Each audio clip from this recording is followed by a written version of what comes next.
আমি তো আজকে অনেক দিন ধরে যাইতেছি চোলামণ্ডলম ফাইন্যান্স কোম্পানিতে। তো চোলামণ্ডলম ফাইন্যান্স কোম্পানি থেকে তো আইছিলাম অনেক দিন ধরে আসা করতেছি, তো রেসপন্স করতে না, যার কারণে আজকে স্টেপটা আমি নিচ্ছি। তো আমার অ্যাকচুয়ালি আমার বাবার নামে একটা চোলা কোম্পানিতে একটা লোন আসলো, তো একটা গাড়ির লোন আসতো, প্রায় 9 লাখ টাকার মতো লোন আসলো।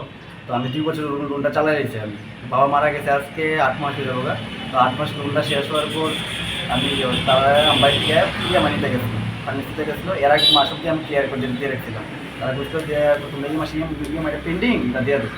আমি বলছি না, আমি তো দিতে পারতাম না ওখানে, আমার একটু আর্থিক সমস্যা। কারণ বাবা মারা গেছে 15 দিন হইব, 10-15 দিন হইব। না তোমার তো এটা দিতেই লাগবো, তুমি এই মাসটা দো, দেওয়ার পর তোমার নেক্সট মান্থে দিতে লাগবে না, তোমার ইন্স্যুরেন্স ক্লেম হয়ে যাবে, তুমি নিশ্চিত মনে থাকো। মানে আমার ফাইনাল কোম্পানির লগই আমার বাড়ি। তারা প্রত্যেকবার আশা করতো, মানে প্রচণ্ড প্রেশার দিত আমাদের। দেন আমরা কি দিত, আমাদের বাড়ি থেকে একটা ইএমআই তাদের দিয়ে দিচ্ছি। দেওয়ার পর তারা কিন্তু 17,350 টাকা একটা ইএমআই তারা দিয়েছে। বুঝছো, বাবা মারা যাওয়ার 15 দিন পরে টাকাটা আমরা দিয়ে দিচ্ছি তাদের।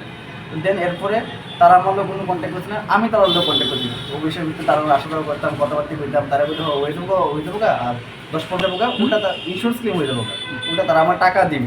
লোকে মানে লোনটা ক্লোজ হয়ে যাবো, লোক আমার টাকা দিব। কে কই সেটা? ফাইন্যান্স কোম্পানি, আচ্ছা, চোলামণ্ডলম। এই কথা আমার কাছে ঠিক আছে। তারা যে ডকুমেন্টস বাগের আমার থেকে চাইছে, আমি সব কিছু তাদের আমরা দিয়ে দিচ্ছি। আমি দৌড়াদৌড়ি বেরাই না, তারা দিয়ে দিচ্ছি। তারপর আমার গাড়িটা খারাপ হয়েছিল, খারাপ হওয়ার কারণে গাড়িটা আমি শোরুমের একটা ঠিক করার লেগে, যখন আমি 1 মাস পরে গাড়ি ঠিক করার লেগে আমি টাকা দিতাম যাই, তখন আমি যখন টাকা দিতাম দিই, তখন আমাদের শোরুম থেকে বলেছে তোমার গাড়ি এখানে নাই, তোমার গাড়ি নিচেগা। আমি কি নিচে করছি ফাইন্যান্স কোম্পানি থেকে।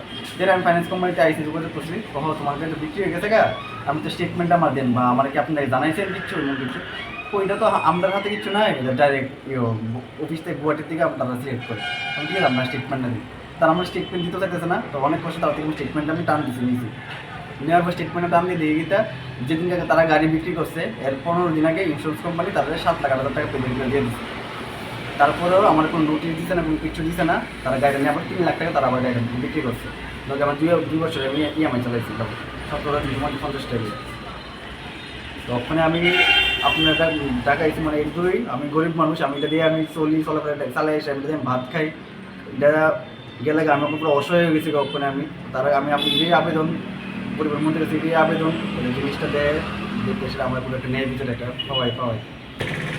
তাছাড়া এই কোম্পানি শুধু আমার লোকে না, অনেকের লোক এরকম করে, যদি ইএমআই না দেয় তারপরেও তার বাইরে অনেক প্রেশার ক্রিয়েট করে, অন্যরকম আচরণ ব্যবহার খুব খারাপ করে।